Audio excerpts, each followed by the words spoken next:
California moves more freight than any other state, and its drivers operate on an information network that predates the internet. CB radio, truck stop conversations, and occupational memory that spans generations. There are 10 locations where that network says, "Don't stop after dark." This isn't superstition. These are places with CHP incident reports, federal investigations, documented criminal history, and vehicle anomalies that were inspected but never explained. This video examines what's on record, what was investigated but not resolved, and why professional drivers trained in risk assessment still avoid these locations decades after the original incidents. Highway 299 runs east from the coast through Shasta County, cutting past Whiskeytown Lake before continuing into the mountains. It's a working truck route, not a scenic byway. What makes it worth noting is what it passes. Old Shasta, a California state historic park preserving the ruins of an 1800s gold rush town. The town was abandoned in 1888 after the railroad bypassed it. What remains is a courthouse, a cemetery, and a gallows, still standing, visible from the road. CHP dispatch records from this stretch contain multiple reports of a woman on the roadside calling for assistance. The pattern is consistent. Driver calls it in, unit responds, scene is searched, no person is found. The calls came from different drivers on different dates. There is no evidence they knew each other or had prior knowledge of similar reports. 2 separate truckers reported a different category of incident on the same stretch. Sudden fuel gauge drops with no mechanical explanation. Both vehicles were inspected after the fact. No fault was identified. The gauges returned to normal function after the drivers left the area. Old Shasta's operational period ran from 1849 to 1888. Thousands died during that time. Violence, disease, mining accidents. The preserved site functions as historical education, but it also serves as a visual reminder that this specific piece of geography was a place where people died in large numbers. Whether that creates expectation, bias in drivers passing through, or whether the location retains some measurable quality that affects vehicle and instrumentation, is the gap the documentation does not resolve. What stands out is the consistency. The woman on the roadside is not described differently across reports. The fuel gauge failures occurred independently, were inspected independently, and returned to normal independently. These are not embellished stories. They are dispatch records and service logs. Donner Pass summit sits at 7,239 feet on Interstate 80 in Placer County. It is one of the most dangerous winter freight routes in the United States. CHP classifies it as a high-emphasis closure zone. Chain requirements are frequently enforced. The route is unavoidable for freight traffic moving east from Sacramento. It is also the site of the 1846 Donner Party disaster. 87 pioneers were snowbound. 48 died. Survivors consumed the dead. This is not folklore. It is documented historical fact, taught in California schools, marked with plaques along the highway. CHP patrol records for the summit contain recurring reports of a person on the roadway during winter storms. The reports come from the summit area during conditions of extreme cold and low visibility, conditions that would not allow human survival for extended periods. Units are dispatched when possible. No person is found. The reports are not from civilian drivers unfamiliar with mountain conditions. They are from commercial operators trained to assess road hazards in poor visibility. They are calling in what they believe to be an immediate threat. Someone standing in the roadway during a blizzard. The question is not whether someone could be there. The conditions make that functionally impossible. The question is what these drivers are seeing that convincingly resembles a human figure, blowing snow, ice formations, and shadow patterns can create visual distortions. But professional drivers make these reports consistently enough that they appear in formal CHP records, filed under protocols designed for real emergencies. Donner Pass represents the intersection of documented historical horror and ongoing hazardous infrastructure. The location's reputation is not based on rumor. The death toll is a matter of public record. Whether that historical knowledge influences what drivers perceive, or whether winter storm conditions produce optical phenomena that mimic human presence, is unresolved. What is resolved is that the reports continue. Highway 138 runs from Interstate 5 East to Palmdale in Los Angeles County. Between 1979 and 1980, it was part of the documented operating area of William Bonin, the Freeway Killer. Bonin murdered 14 people. His method involved pacing vehicles, following potential victims to assess vulnerability before selecting targets. He was convicted in 1983 and executed in 1996. What makes this location difficult to categorize is what happened before his arrest. CHP records from that period contain reports of pacing vehicles, drivers describing being followed in a manner consistent with Bonin's documented technique. The reports were filed separately. They were not analyzed as a connected pattern. After Bonin's conviction, CHP conducted a post-incident review. The review identified the earlier pacing vehicle reports and concluded that the pattern had been present in the data but not recognized during the active investigation. The agency formally classified this as an investigative failure. This analysis was made public. Professional drivers became aware that a documented serial killer had operated using a technique that was reported to authorities but not acted upon in time. The reports existed. The pattern was real. The system failed to connect them. Highway 138 is not avoided because of ghost stories. It is avoided because law enforcement publicly acknowledged that accurate observations were filed but not synthesized into actionable intelligence. The danger was documented. The response was inadequate. The pacing vehicle reports that exist in CHP files from before Bonin's arrest prove that drivers were observing and reporting a genuine threat. That those reports were not analyzed as connected incidents until after conviction demonstrates a specific gap: the presence of data without the recognition of pattern. This gives weight to the broader driver practice of developing independent information networks. When official channels failed to recognize what was being reported, drivers created their own risk assessment system. The question is not whether the danger on Highway 138 was real. It was. The question is why locations where documented investigative failures occurred continue to function as cautionary geography decades later. The answer is institutional memory. Professional drivers know that accurate reports do not guarantee institutional response. The 10 locations in this video share a common thread. They exist in the gap between what was documented and what was explained. CHP incident reports were filed. Vehicles were inspected. Federal agencies investigated. Environmental hazards were measured.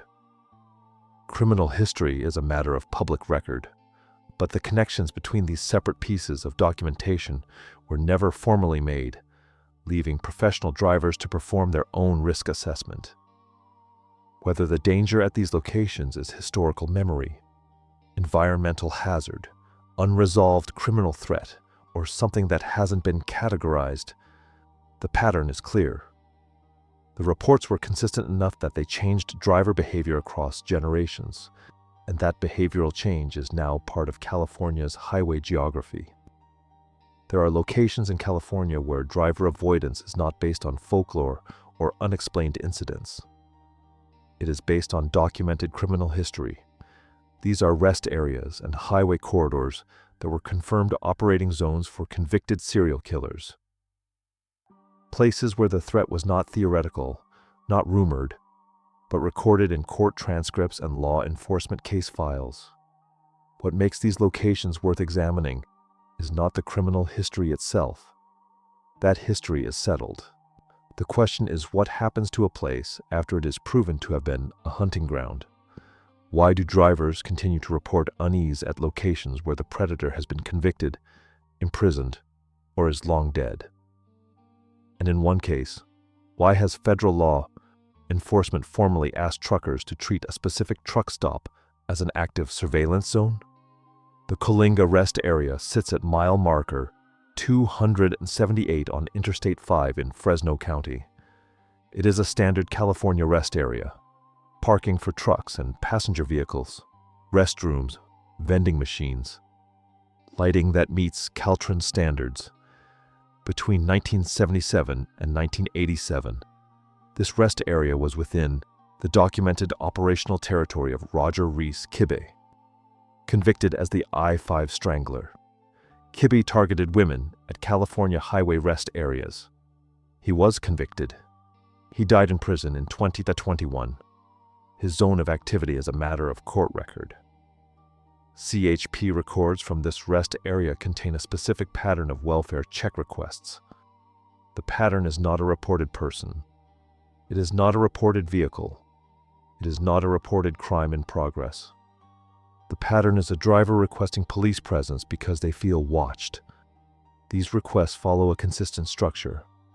Driver pulls into the rest area. Driver parks in the designated truck zone. Driver contacts CHP dispatch and requests a welfare check on their own location.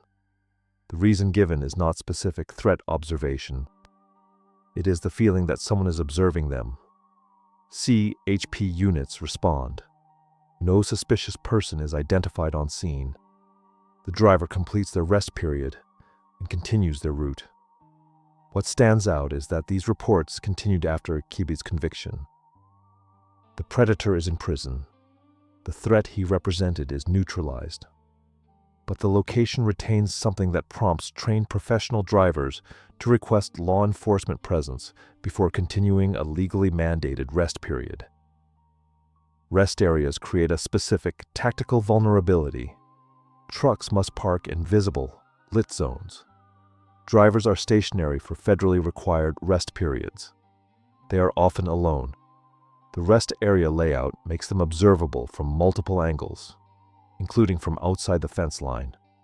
A driver in a rest area cannot maneuver quickly. They cannot leave until the rest period is logged. They are, by regulatory design, exposed.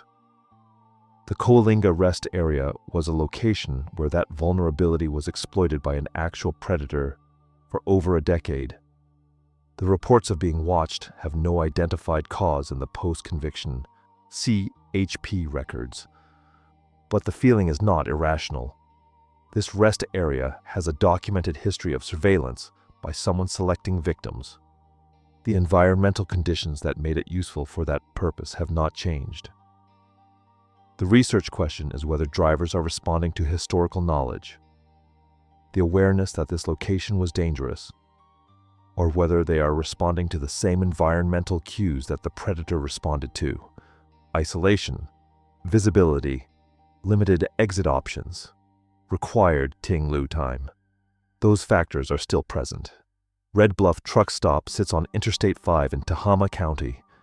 It is one of the only locations in the United States where the federal government has formally asked truck drivers to function as surveillance. Lester Eubanks was convicted of the 1965 murder of 14-year-old Mary Ellen Diener.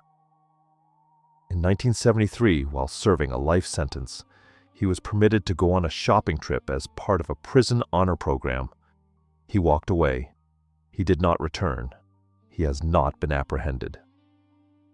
Eubanks was last confirmed active in Tehama County in the 1970s. He is currently on the U.S. Marshals 15 Most Wanted list.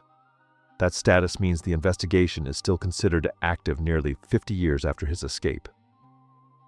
The Marshals have issued a formal request to truck drivers operating in this corridor: report sightings, report suspicious activity, serve as additional observation. This is not an informal ask. This is official federal law enforcement instruction to civilian, commercial drivers.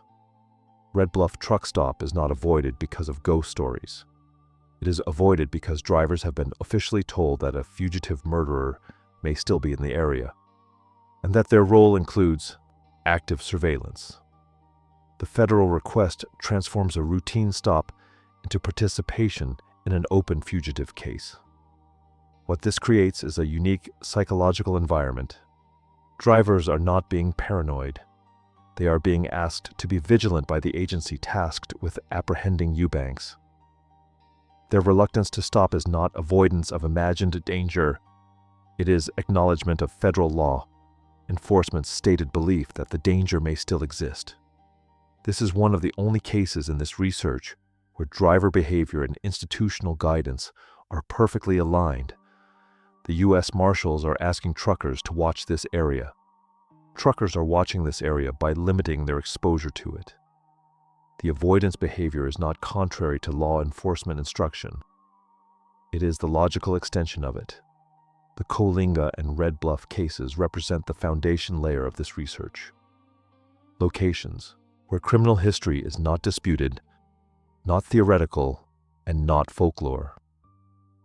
Roger Reese Kibbe operated at California rest areas.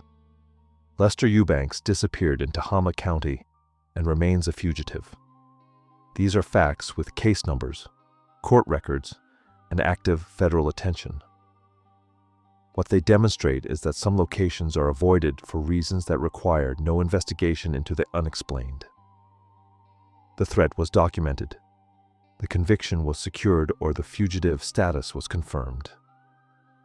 The driver behavior is rational threat assessment based on historical fact and, in the case of Red Bluff, on current federal law enforcement guidance. But the Coalinga pattern raises a secondary question that applies to other locations in this research.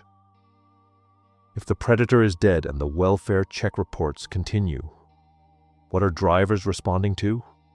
Is it memory of what the location was? Or is it recognition of what the location still is?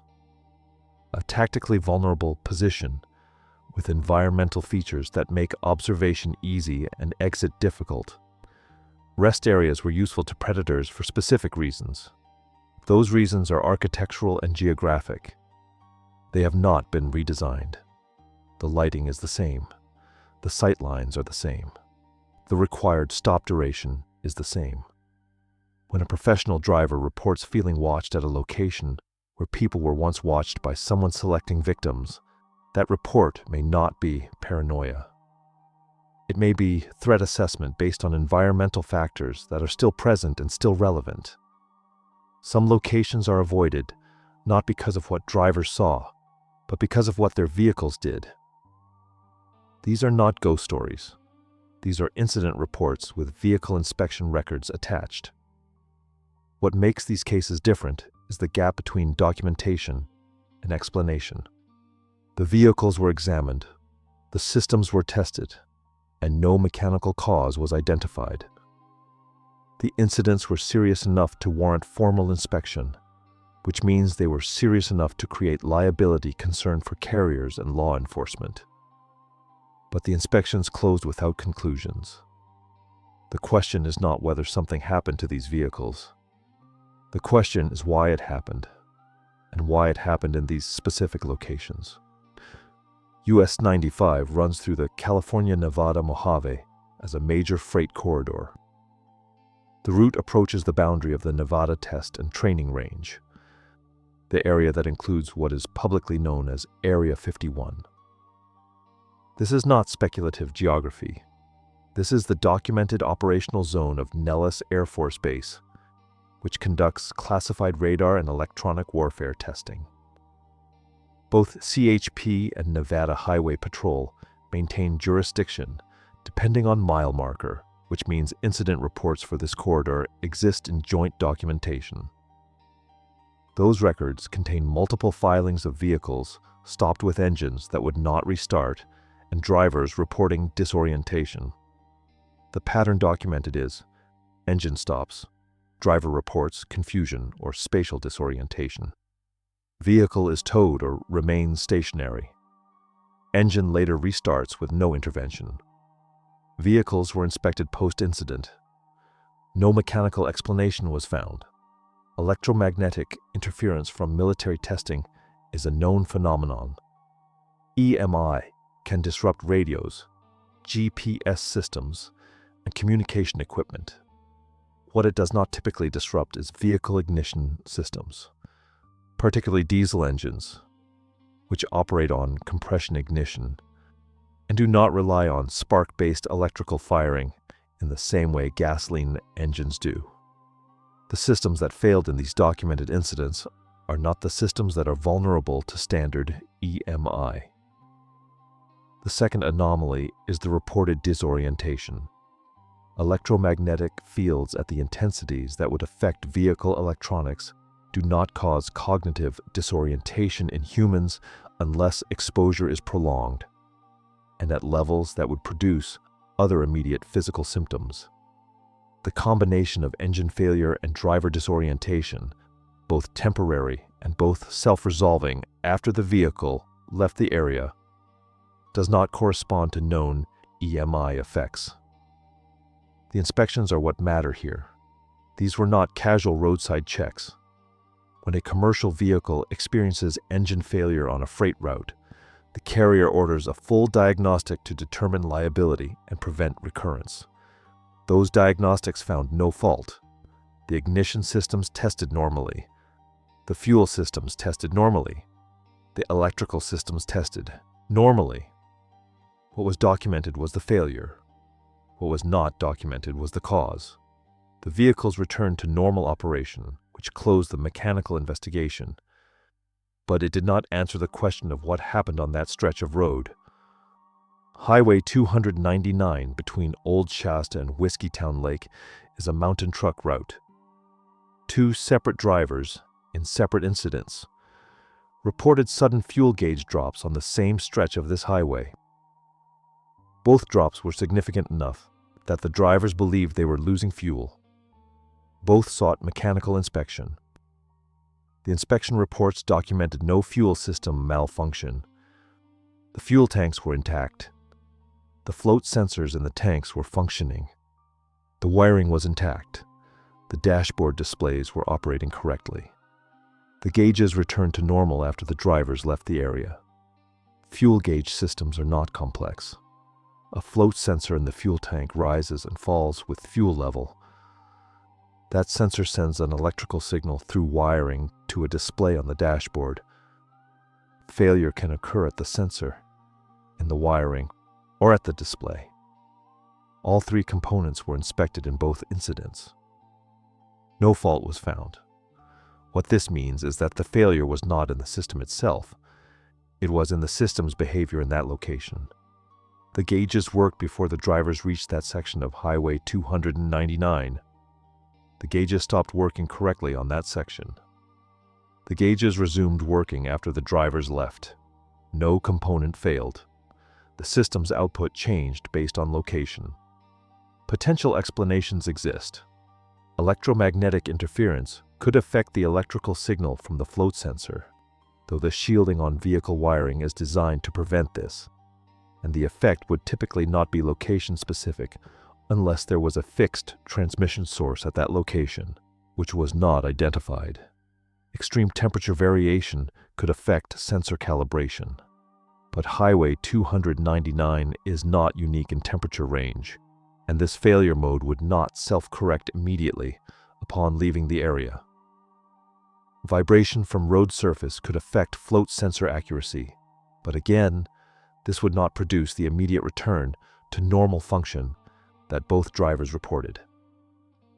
What remains is a pattern: same road, same anomaly, independent reports, inspected systems, no identified cause. The difference between these incidents and typical mechanical failure is resolution. Mechanical failures resolve when the failed component is identified and replaced. These incidents resolve when the vehicle left the location. That is not how mechanical systems work. Mechanical damage does not repair itself based on geography. Electrical faults do not self-correct based en route. The fact that the systems returned to normal without repair suggests the cause was environmental, not mechanical. But no environmental factor was documented, and no environmental investigation was conducted. The inspections were mechanical inspections. They answered the question, is the vehicle broken? The answer was no. They did not answer the question, what caused the temporary malfunction? That question was not investigated. This is the category that creates the most confusion in incident analysis. These are not cases where nothing was documented. These are cases where documentation exists, but explanation does not. CHP and Nevada Highway Patrol filed joint incident reports for US 95. Vehicle inspection records exist for the Highway 299 fuel gauge failures. The gap is not in the evidence. The gap is in the causal analysis. When a vehicle fails, is inspected and no fault is found, the case is typically closed. The assumption is that the failure was temporary and non-recurring, which makes it a low-priority concern for carriers and insurers. But when the same type of failure occurs to multiple drivers in the same location, the pattern suggests a fixed environmental factor. That factor was never identified because the investigation stopped at the vehicle inspection. The environment was not inspected. The location was not analyzed. The pattern was filed, but it was not synthesized. The Salton Sea rest areas on Highway 111 in Imperial County present what could be called a bureaucratic blind spot. 2 California state agencies have documentation on the same geographical area. One agency has environmental data. The other has health incident reports. The data sets have never been formally connected. The Salton Sea itself is an accidental body of water created in 1905 when Colorado River irrigation canals breached and flooded the Salton Basin. It has no outlet. For over a century, it has been shrinking through evaporation, and as the shoreline recedes, it exposes the lakebed containing decades of agricultural runoff, heavy metals, and accumulated contaminants. The exposed lakebed dries. The dried sediment becomes airborne. Caltrans has documented significant airborne particulate matter in the Salton Sea region. This is not speculation. This is measured environmental data collected for infrastructure assessment. The particulate is from dried lake sediment. Respiratory health warnings have been issued for the area. CHP has welfare check records from rest areas along Highway 111 on the eastern shore of the Salton Sea. The pattern in these records is drivers pulling over, reporting sudden onset of nausea, headache, or respiratory discomfort. Medical evaluation after the incidents typically finds no underlying health condition. The driver was healthy before entering the area. The driver felt ill in the area. The driver was healthy after leaving the area. The 2 sets of records exist in separate files. Caltrans documented airborne contaminants. CHP documented drivers feeling unwell in rest areas located in the zone where those contaminants are present. No formal advisory has been issued to commercial drivers required to rest in these locations. No joint report has connected the environmental data to the health incidents. This is not a gap in evidence. This is a gap in synthesis. When a truck driver avoids Salton Sea rest areas after dark because something feels wrong there, they are performing the risk assessment that 2 state agencies documented separately but never combined. The avoidance is not irrational. It is a response to a pattern that exists in official records, but has never been officially acknowledged as a pattern. The second location where separate documentation streams describe the same geography without formal connection is the I-10 corridor between Blythe and the Arizona border, a 26-mile straight stretch through extreme desert. This one is more complex because it involves both an explained phenomenon and an unexplained one, and the existence of the first has been used to dismiss the second despite occurring under entirely different conditions. Caltrans has formally documented daytime mirage conditions on this road. Mirages are optical phenomena caused by temperature gradients that refract light.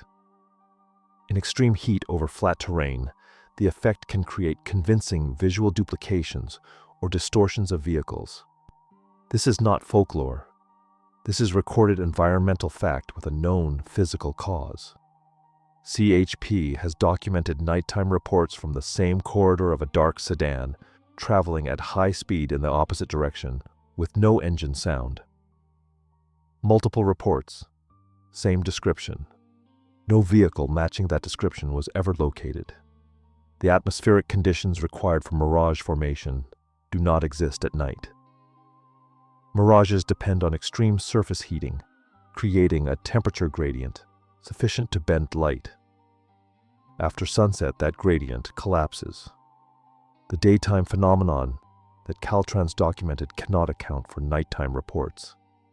What makes this location worth examining is not that it has unexplained reports. Many roads do.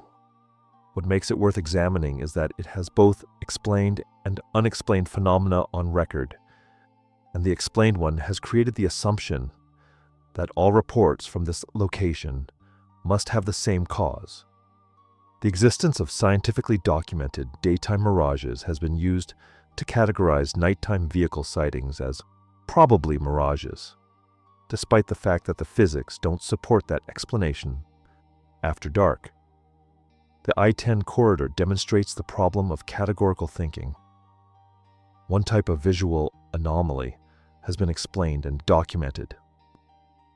That documentation then becomes a catch-all explanation for reports that occur under completely different conditions. The research question is not whether mirages are real. They are, and Caltrans has proven it. The research question is whether the existence of one explained phenomenon creates false confidence that all reports from the same area must be variations of that phenomenon, even when the environmental conditions required for the explanation are not present. CHP records contain the nighttime vehicle reports. Caltrans records contain the daytime mirage documentation. The two categories exist in separate files. No formal analysis has been conducted to determine whether the nighttime reports can be attributed to mirage conditions, despite the fact that basic atmospheric science would resolve the question. The separation of data sets has prevented the separation of phenomena. This is the pattern that defines Chapter 4. Not locations where nothing was documented, locations where everything was documented, by separate agencies, in separate files, with no formal effort to determine whether the data sets describe related or unrelated events. The Salton Sea has airborne contaminants and health incidents in the same location.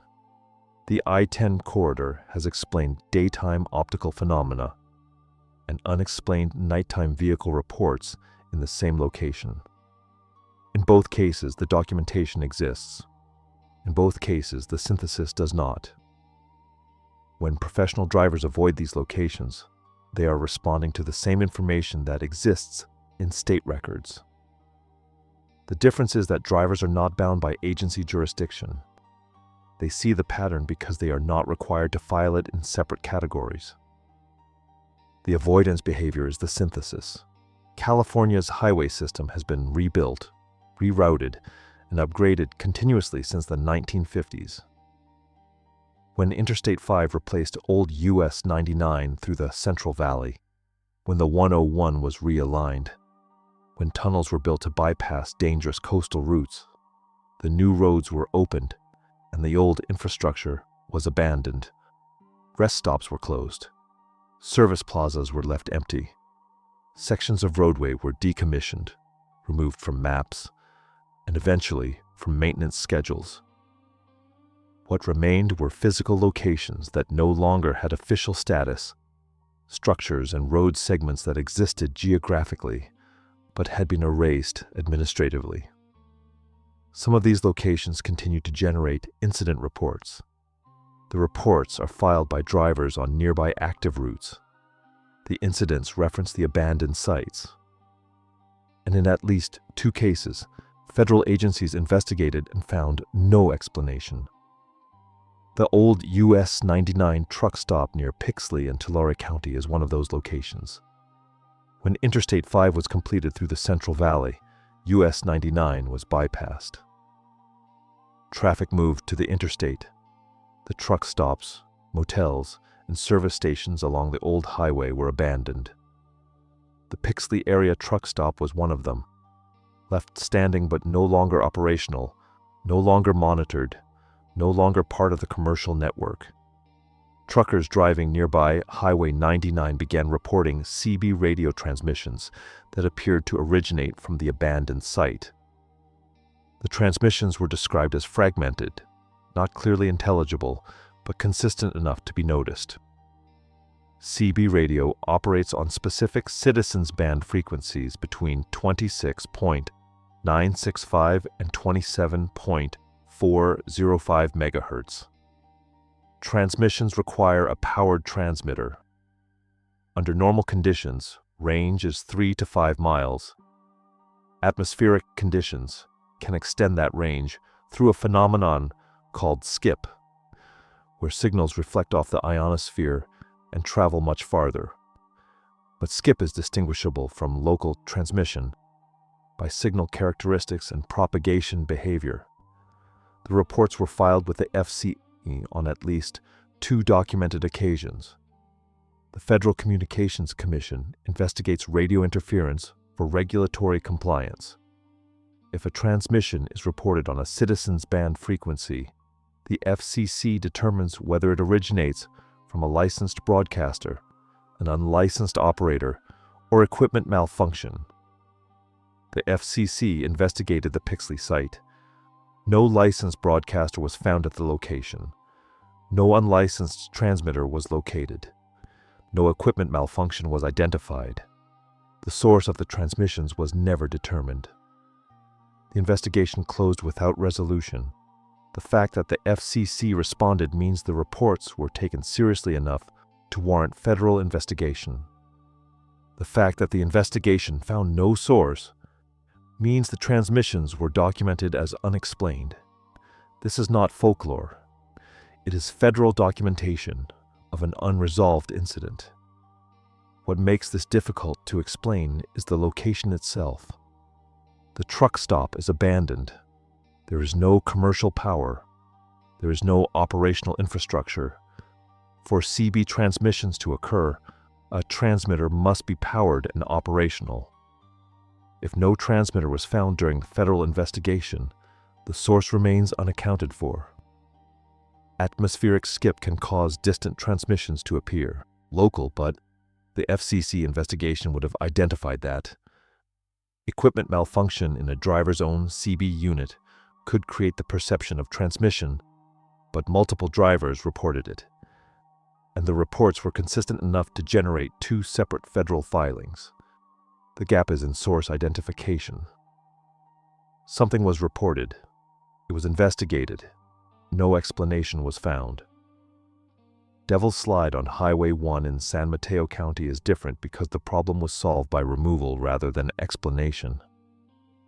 Devil's Slide was a section of Highway 1 carved into steep cliffs above the Pacific Ocean. The road was notorious. Rock slides closed it repeatedly. Weather made it impassable. In fog, visibility dropped to near zero.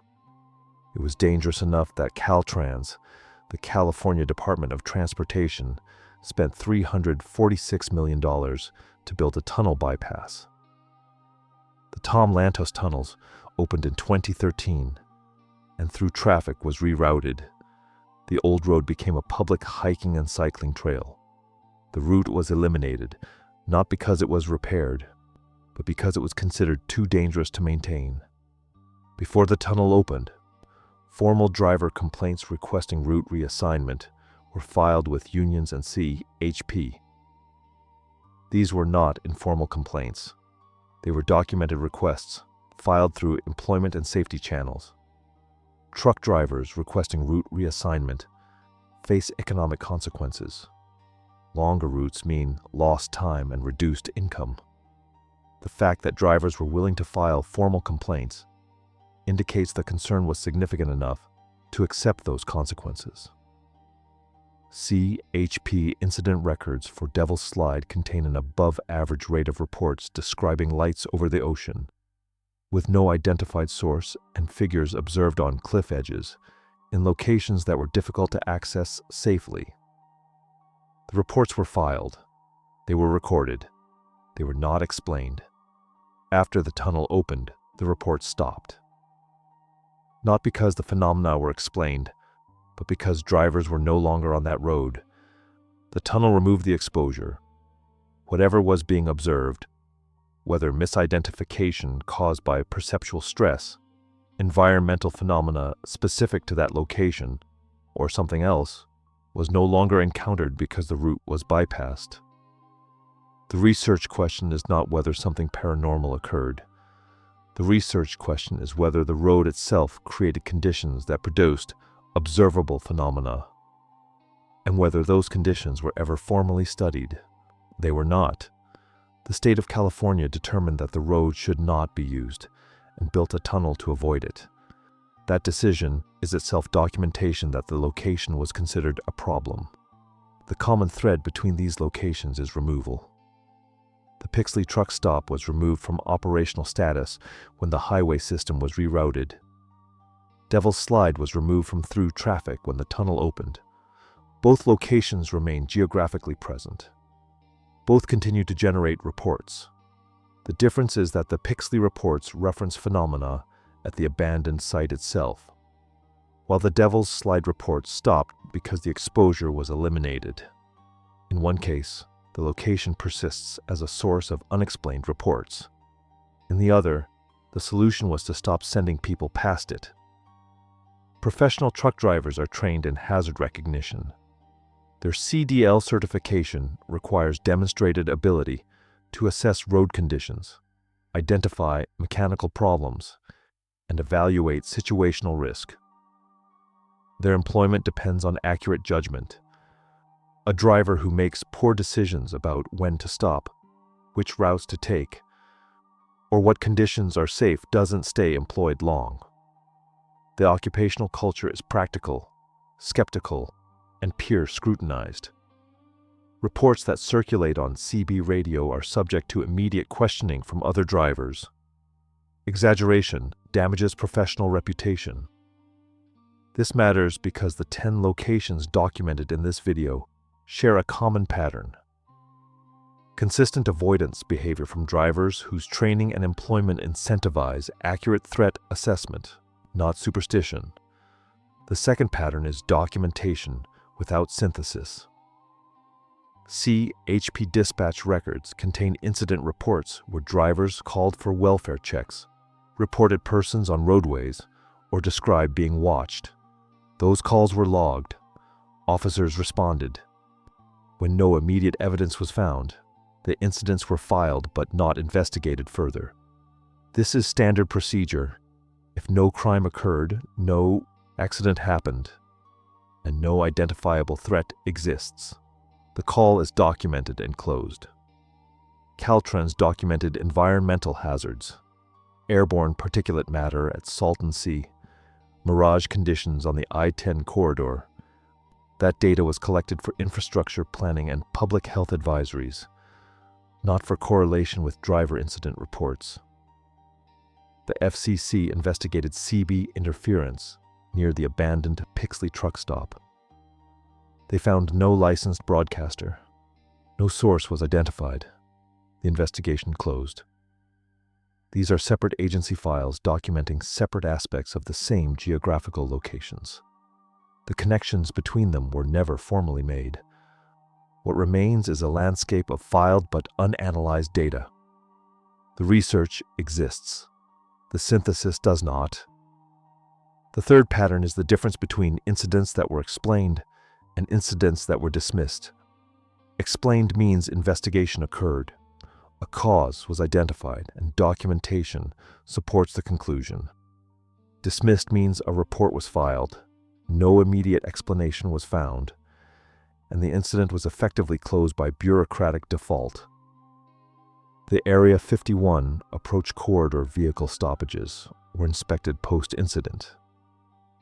No mechanical cause was identified. The fuel gauge anomalies on Highway 299 were examined. Systems tested normal after leaving the area. These were not explained. They were documented, then closed. The final pattern is partial corroboration. Some of these locations have documented criminal history. Roger Rees Kiba operated in the Coalinga corridor.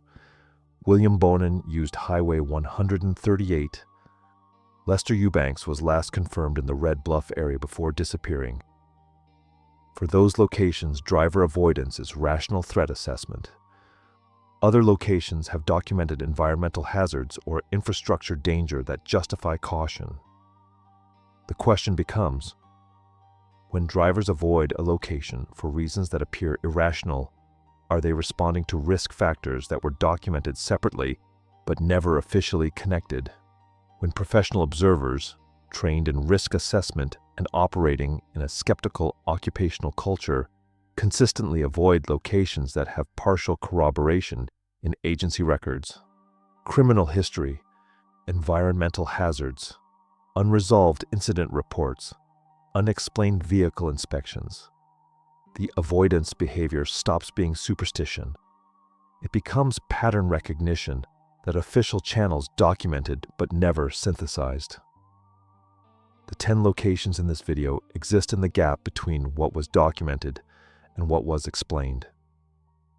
CHP incident reports were filed. Vehicles were inspected.